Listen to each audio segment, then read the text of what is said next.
Sampung tip natin para makatipid tayo sa gasolina sa ating mga motor. Kasi di naman lingid sa atin na pataas ng pataas yung presyo ng petrolyo ngayon. Kaya ito yung sampung tip natin para makatipid naman tayo. Maging fuel efficient naman yung motor natin sa araw-araw natin ginagamit.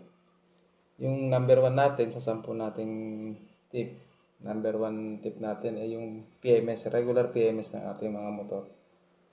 Nandyan yung, kasi pag nagpa-PMS tayo, kailangan linisin, palitan kung marumi na yung air cleaner. Number one yung air cleaner.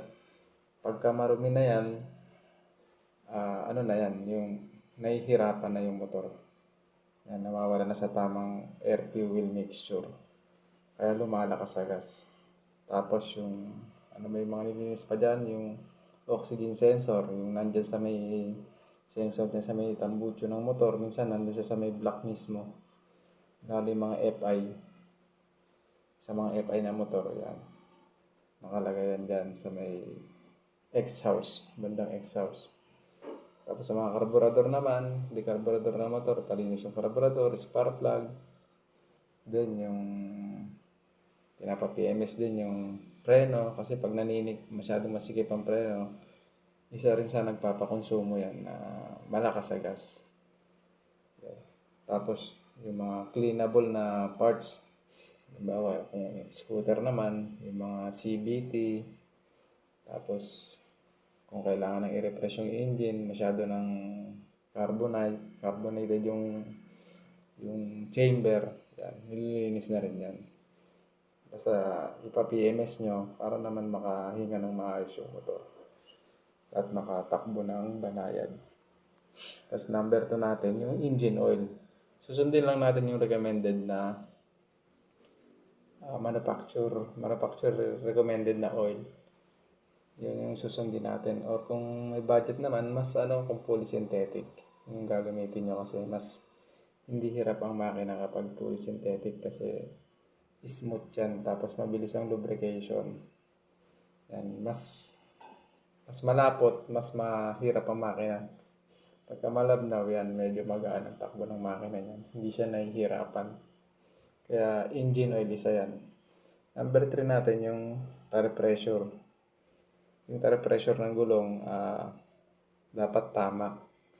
Pag lagi kayong may angkas or lagi lang kayo naka-solo ride. Kasi isa rin yan sa cause ng malakas sa gas. Yan. Para maging fuel efficient, check natin yung tire pressure. Huwag natin hahayaan na tumatakbo tayo na malambot. Kasi, siyempre, mabigat yan pagka mas malaking gas. Mas maraming volume ng gas yung ikukonsumo natin dyan. Kaya lagi natin i-check yung tire pressure. Pang-apat natin yung driving sweet spot. Yung tinatawag ng sweet spot. Yung takbong pogi lang. Yung 60 km per hour lang. Yung hindi ang sobrang bilis kasi mas mabilis, mas malakas sa gas yan. At mas mabagal, isa rin sa malakas sa gas. Kailangan yung sakto lang yung takbo natin. Para yung yung fuel efficiency natin, mas effective. Then yung panglima natin yun nga, yung driving habit. Kailangan yung anticipate natin. Malayo pa lang na-anticipate na natin kung merong hams, kung merong tatawid, or merong mga sasakyan na ipahinto, or merong sasakyan na Kasi malayo pa lang, bumibitaw na tayo sa accelerator sa gas para hindi na tayo magko-consume ng power. Kailangan na-anticipate natin yan, malayo pa lang.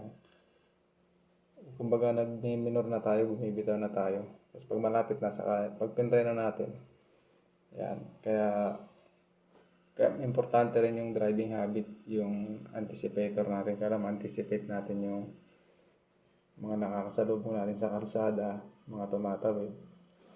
Para iwas yung kada accelerate natin, syempre gastos sa gas. Then, pang-anim natin yung traffic route.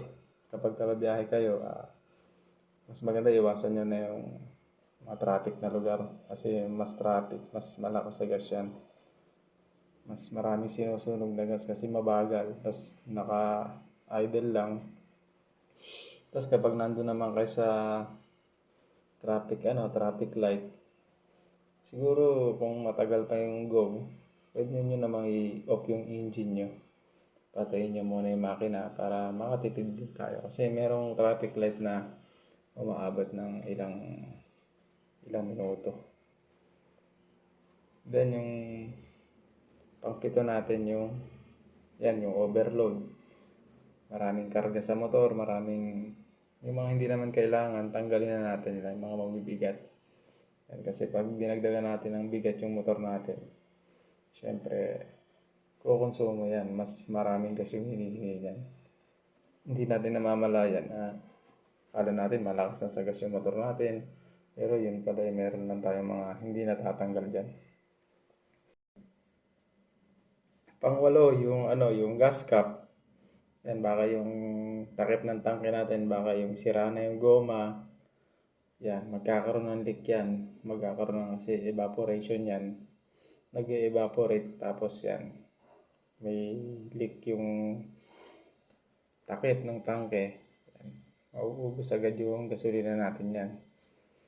At syempre, kapag mainit, yan, malakas mag-evaporate yan.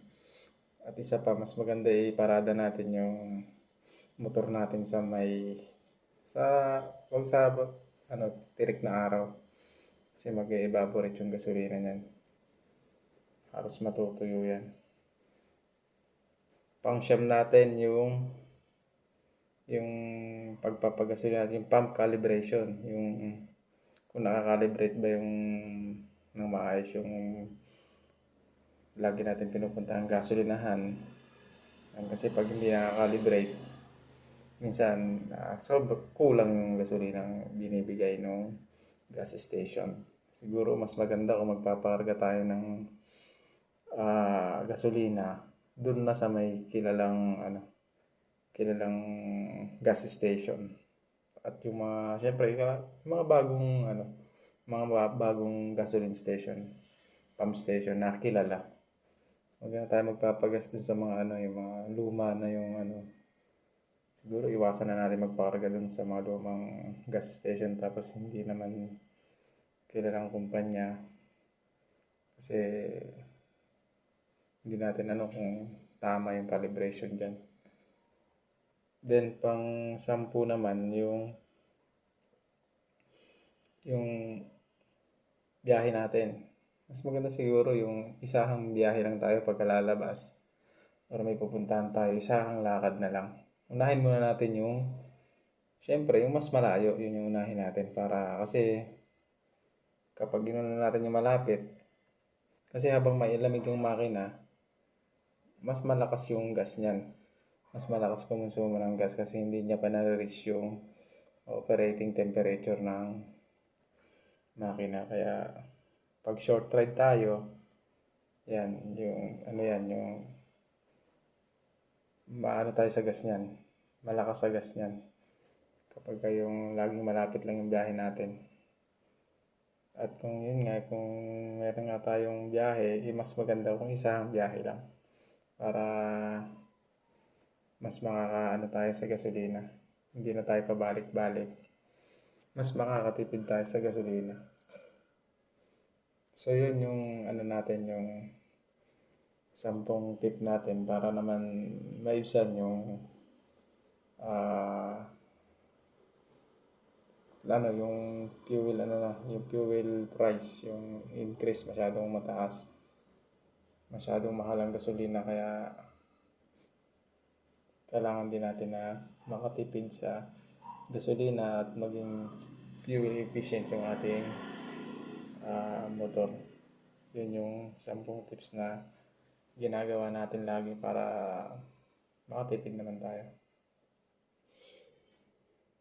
So yun, thank you sa inyong panonood at ingat kayo sa biyahe. God bless sa inyo.